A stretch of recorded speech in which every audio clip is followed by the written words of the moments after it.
नवरात्रि के 8वें दिन यानी कि 22 जुलाई, इस दिन हम माँ महागौरी की पूजा करते हैं।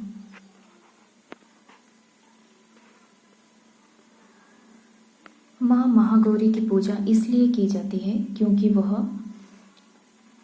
शांति, पवित्रता, आत्मशुद्धि और सभी मनोकामनाओं को पूरे करने वाली देवी है। मान्यता है कि इनकी कृपा से सारे पाप और दुख मिट जाती हैं तथा जीवन में सुख समृद्धि आती है। आइए माँ महागौरी के बारे में जानते हैं।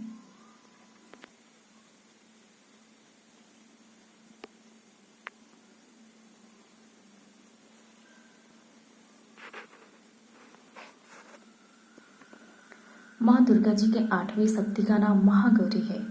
इनका वर्ण पूर्णतः गौर है। इस गौरता की उपमा शंख, चंद्र और कुदंत फूल से दी गई है। इनकी आयु 8 वर्ष की मानी गई है।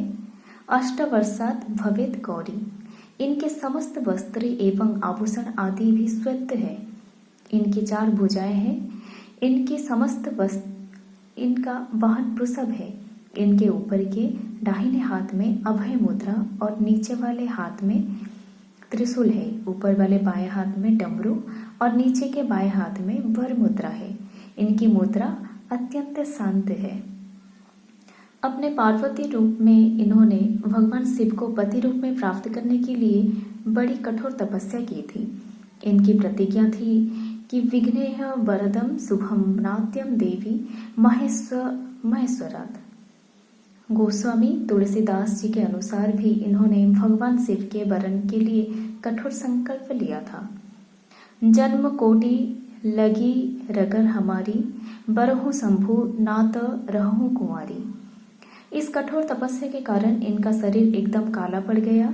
इनकी तपस्या से प्रसन्न और संतुष्ट होकर जब भगवान शिव ने इनके शरीर को गंगा के पवित्र जल से मलकर धोया, तब वह विद्युत प्रभा के समान अत्यंत कांतिमान और गौर हो उठी।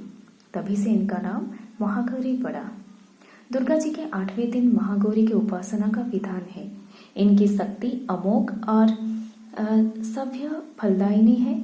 इनकी उपासना से भक्तों को सभी कर्मस भूल जाते हैं। उनके पूर्व संचित पाप भी विनष्ट हो जाती है। भविष्य में पाप, संताप, दैत्य, दुख और पास कभी नहीं आते। वह सभी प्रकार के पवित्र और अक्षय पुण्य को अधिकारी हो जाता है। माँ गौरी जी का ध्यान, स्मरण, पूजन, आराधना भक्तों के लिए सर्वविध कल्याणकारी है। हमें सदैव इनका ध्यान करना चाहिए। इनकी कृपा से अलौकिक सिद्धियों की प्राप्ति होती है। मन को अन्यथा भाव से एकनिष्ठ कर मनुष्य को सदैव इनकी ही पारवत्यताओं को ध्यान करना चाहिए। ये भक्तों का कष्ट अवश्य ही दूर करती है।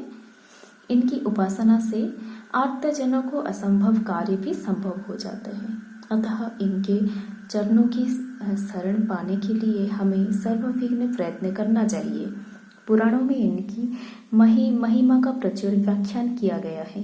ये मनुष्य की वृत्तियों को सत की ओर प्रेरित करके असत का विनाश करती है। हमें प्रतिभा भाव से सदैव इनका शरणगत बनना चाहिए।